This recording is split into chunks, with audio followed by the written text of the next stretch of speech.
ನೀವಿನ್ನೂ ನಮ್ಮ ಯೂಟ್ಯೂಬ್ ಚಾನಲ್ನ ಸಬ್ಸ್ಕ್ರೈಬ್ ಮಾಡಿಲ್ಲ ಅಂದರೆ ಇವಾಗಲೇ ಕೆಳಗಡೆ ಸಬ್ಸ್ಕ್ರೈಬ್ ಬಟನ್ ಅಂತ ಇರುತ್ತೆ, ಅದನ್ನು ಪ್ರೆಸ್ ಮಾಡಿಬಿಟ್ಟು ಸಬ್ಸ್ಕ್ರೈಬ್ ಮಾಡ್ಕೊಳ್ಳಿ. ಹಾಗೆ ಪಕ್ಕದಲ್ಲಿ ಕಾಣೋ ಬೆಲ್ ಸಿಂಬಲ್ನ ಕ್ಲಿಕ್ ಮಾಡಿಬಿಟ್ಟು ನೋಟಿಫಿಕೇಷನ್ನ ಆನ್ ಮಾಡ್ಕೊಳ್ಳಿ. ಹಾಯ್, ನಾನು ಸತೀಶ್. ನೀವು ನೋಡ್ತಾ ಇರೋದು all about tech Kannada. Friends, ಇವತ್ತಿನ ವಿಡಿಯೋದಲ್ಲಿ ನಾನು ನಿಮಗೆ ನಿಮ್ಮ ಏರ್ಟೆಲ್ ಸಿಮ್ನ ಇಂಟರ್ನೆಟ್ ಸ್ಪೀಡನ್ನು ಹೇಗೆ ನಾವು ಇನ್ಕ್ರೀಸ್ ಮಾಡ್ಬೋದು, ಅಂದರೆ ಹೇಗೆ ನಾವು ಜಾಸ್ತಿ ಮಾಡ್ಬೋದು ಅನ್ನೋದನ್ನು ಇವತ್ತಿನ ವಿಡಿಯೋದಲ್ಲಿ ನಾನು ನಿಮಗೆ ತಿಳಿಸ್ಕೊಡ್ತಾ ಇದ್ದೀನಿ. ಫ್ರೆಂಡ್ಸ್, ಈ ವಿಡಿಯೋನ ನೀವು ಪೂರ್ತಿಯಾಗಿ ನೋಡಿ ಮತ್ತು ಈ ವಿಡಿಯೋ ನಿಮಗೆ ಇಷ್ಟ ಆಯಿತು ಅಂದರೆ ಕಮೆಂಟ್ ಬಾಕ್ಸ್ನಲ್ಲಿ 100% ವರ್ಕಿಂಗ್ ಅಂತ ಕಮೆಂಟ್ ಮಾಡಿ. ಫ್ರೆಂಡ್ಸ್, ಬನ್ನಿ ಫ್ರೆಂಡ್ಸ್, ಈಗ ವಿಡಿಯೋ ಶುರು ಮಾಡೋಣ.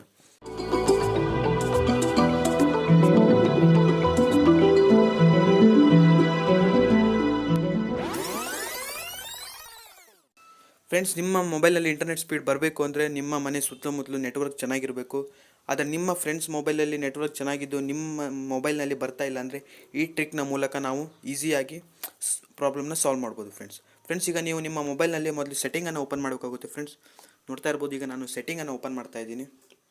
ಫ್ರೆಂಡ್ಸ್, ಸೆಟ್ಟಿಂಗ್ನಲ್ಲಿ ಹೋಗಿಬಿಟ್ಟು ನೀವು ಇಲ್ಲಿ ಮೋರ್ ಅನ್ನೋ ಆಪ್ಷನನ್ನು ನಿಮಗೆ ತೋರಿಸ್ತಾ ಇದ್ದೀನಿ, ಅದರ ಮೇಲೆ ಕ್ಲಿಕ್ ಮಾಡಬೇಕಾಗುತ್ತೆ. ಕೆಲವೊಂದು ಮೊಬೈಲ್ನಲ್ಲಿ ಬೇರೆ ಥರ ಆಪ್ಷನ್ ಇರುತ್ತೆ, ಮೊಬೈಲ್ ನೆಟ್ವರ್ಕ್ ಅಂತ ಇರುತ್ತೆ, ಸಿಮ್ ಸ್ಲಾಟ್ ಅಂತ ಇರುತ್ತೆ. ಅಲ್ಲಿಂದ ನೀವು ಇದನ್ನು ಓಪನ್ ಮಾಡ್ಕೋಬೋದು. ಫ್ರೆಂಡ್ಸ್, ಈಗ ನಾನು ಮೊಬೈಲ್ ನೆಟ್ವರ್ಕನ್ನು ಓಪನ್ ಮಾಡ್ತಾ ಇದ್ದಂಗೆ ನೋಡ್ತಾ ಇರ್ಬೋದು, 2 ಸ್ಲಾಟನ್ನು ತೋರಿಸ್ತಾ ಇದ್ದೀನಿ. ನಾನೀಗ ಏರ್ಟೆಲ್ ಸಿಮ್ಮನ್ನು ಇಂಟರ್ನೆಟ್ ಸ್ಪೀಡನ್ನು ಜಾಸ್ತಿ ಮಾಡಲಿಕ್ಕೆ ಹೋಗ್ತಾ ಇದ್ದೀನಿ. ಸೊ ಈಗ ನೀವು ಇಲ್ಲಿ ಆ್ಯಸೆಸ್ ಪಾಯಿಂಟ್ ನೇಮ್ ಮೇಲೆ ಟೈಪ್ ಮಾಡಬೇಕಾಗುತ್ತೆ. ಫ್ರೆಂಡ್ಸ್, ನೋಡ್ತಾ ಇರ್ಬೋದು, ಆ್ಯಸೆಸ್ ಪಾಯಿಂಟ್ ನೇಮ್ ಮೇಲೆ ಟೈಪ್ ಮಾಡ್ತಾ ಇದ್ದರೆ ನಿಮಗೆ ಈ ರೀತಿ ಬರುತ್ತೆ. ಫ್ರೆಂಡ್ಸ್, ಇಲ್ಲಿ ನೀವು ಈಗ ಒಂದು ಎಕ್ಸ್ಟ್ರಾ ಒಂದು APN ಟೈಪ್ ಮಾಡಬೇಕಾಗುತ್ತೆ. ಫ್ರೆಂಡ್ಸ್, ನೋಡ್ತಾ ಇರ್ಬೋದು, ಈಗ ಇಲ್ಲಿ ನೀವು ನೇಮನ್ನು ಕೊಡಬೇಕಾಗುತ್ತೆ. ಫ್ರೆಂಡ್ಸ್, ನೋಡ್ತಾ ಇರ್ಬೋದು, ನಾನೀಗ ಏರ್ಟೆಲ್ ಇಂಟರ್ನೆಟ್ ಅಂತ ಟೈಪ್ ಮಾಡ್ತೀನಿ. ನೋಡ್ತಾ ಇರ್ಬೋದು, ಈಗ ನಾನು ಏರ್ಟೆಲ್ ಇಂಟರ್ನೆಟನ್ನು ಟೈಪ್ ಮಾಡ್ತೀನಿ. ನೀವು ಕೂಡ ಇದನ್ನೇ ಟೈಪ್ ಮಾಡಬೇಕಾಗುತ್ತೆ. ಫ್ರೆಂಡ್ಸ್, ನಾನೀಗ ಇಲ್ಲಿ APN ನೋಡ್ತಾ ಇರ್ಬೋದು. ಫ್ರೆಂಡ್ಸ್, ಇದರ ಮೇಲೆ ಕ್ಲಿಕ್ ಮಾಡಿಬಿಟ್ಟು ಏರ್ಟೆಲ್ GPRS.com ಅಂತ ಟೈಪ್ ಮಾಡ್ತೀನಿ. ಫ್ರೆಂಡ್ಸ್, ನೋಡ್ತಾ ಇರ್ಬೋದು, ನೀವು ಕೂಡ ಇದನ್ನೇ ಟೈಪ್ ಮಾಡಬೇಕಾಗುತ್ತೆ. ಫ್ರೆಂಡ್ಸ್, ನೀವು ನೆಕ್ಸ್ಟ್ ಒನ್ ಬಂದುಬಿಟ್ಟು ಕೆಳಗಡೆ ನಿಮಗೆ ಸರ್ವರ್ ಅನ್ನೋದನ್ನು ತೋರಿಸ್ತಾ ಇದೆ, ಅದರ ಮೇಲೆ ನೀವು ಬಂದುಬಿಟ್ಟು google.com ಅದನ್ನು ಟೈಪ್ ಮಾಡಬೇಕು. ಫ್ರೆಂಡ್ಸ್,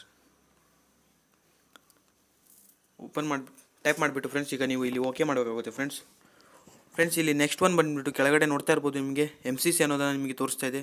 ಇದು 404 ಇರಬೇಕು, ಹಾಗೂ MNC ಕೂಡ ಇದನ್ನು 45 ಅಂತಲೇ ಇರಬೇಕು. ಫ್ರೆಂಡ್ಸ್, ನೀವು ಇಲ್ಲಿ ಕೆಳಗೆ ಬಂದುಬಿಟ್ರೆ ಫ್ರೆಂಡ್ಸ್, ಇಲ್ಲಿ ನೋಡ್ತಾ ಇರ್ಬೋದು, API ಪ್ರೋಟೋಕಾಲ್ ಅನ್ನೋದನ್ನು ಇದೆ. ಫ್ರೆಂಡ್ಸ್, ಕೆಲವೊಂದು ಮೊಬೈಲ್ನಲ್ಲಿ IPv4 ಅನ್ನೋದನ್ನು ಇರುತ್ತೆ. ನೀವು IPv4/IPv6 ಅನ್ನೋದನ್ನು ಟೈಪ್ ಮಾಡಬೇಕು. ಫ್ರೆಂಡ್ಸ್, ನೀವು ನೆಕ್ಸ್ಟ್ ಕೂಡ ಇಲ್ಲಿ ರೋಮಿಂಗ್ ಪ್ರೋಟೋಕಾಲ್ ಕೂಡ IPv4/IPv6 ಅನ್ನೋದನ್ನೇ ಟೈಪ್ ಮಾಡಬೇಕು. ಫ್ರೆಂಡ್ಸ್, ಟೈಪ್ ಮಾಡ್ತೇನೆ. ಇಲ್ಲಿ ಕೆಳಗಡೆ ನೋಡ್ತಾ ಇರ್ಬೋದು, ಇದು ತುಂಬಾ ಇಂಪಾರ್ಟೆಂಟು. ಫ್ರೆಂಡ್ಸ್, ಇದ್ರ ಮೇಲೆ ನೀವು ಬೆರರ್ ಮೇಲೆ ನೀವು ಕ್ಲಿಕ್ ಮಾಡಿಬಿಟ್ಟು LTE ಅನ್ನೋದನ್ನು ಒಂದನ್ನು ಸೆಲೆಕ್ಟ್ ಮಾಡಬೇಕು. ಫ್ರೆಂಡ್ಸ್, ಸೆಲೆಕ್ಟ್ ಮಾಡಿಬಿಟ್ಟು ಮೇಲ್ಗಡೆ 3 ಡಾಟ್ ಅನ್ನೋದು ಇರುತ್ತೆ. ಫ್ರೆಂಡ್ಸ್, ಅದ್ರ ಮೇಲೆ ನೀವು ಕ್ಲಿಕ್ ಮಾಡಿ ಜಸ್ಟ್ ಇದನ್ನು ಸೇವ್ ಮಾಡಬೇಕು. ಫ್ರೆಂಡ್ಸ್, ಈಗ ನೀವು ಏನನ್ನು ಟೈಪ್ ಮಾಡಿದ್ರೋ ಅದನ್ನು ನೀವು ಜಸ್ಟ್ ಕ್ಲಿಕ್ ಮಾಡಬೇಕು. ಫ್ರೆಂಡ್ಸ್, ಜಸ್ಟ್ ನೆಟ್ವರ್ಕ್ ಹೋಗಿ ಬರುತ್ತೆ. ಫ್ರೆಂಡ್ಸ್, ನೀವು ನೆಕ್ಸ್ಟ್ ಬಂದುಬಿಟ್ಟು ಇಲ್ಲಿ ನಿಮ್ಮ ಮೊಬೈಲ್ನ ಸ್ಟೋರೇಜ್ನ ಸೆಟ್ಟಿಂಗಿಗೆ ಬಂದುಬಿಟ್ಟು ಫ್ರೆಂಡ್ಸ್, ನಿಮಗೆ ನೋಡ್ತಾ ಇರ್ಬೋದು, ಇಲ್ಲಿ ಇಂಟರ್ನಲ್ ಸ್ಟೋರೇಜನ್ನು ನಿಮಗೆ ತೋರಿಸ್ತಾ ಇದೆ.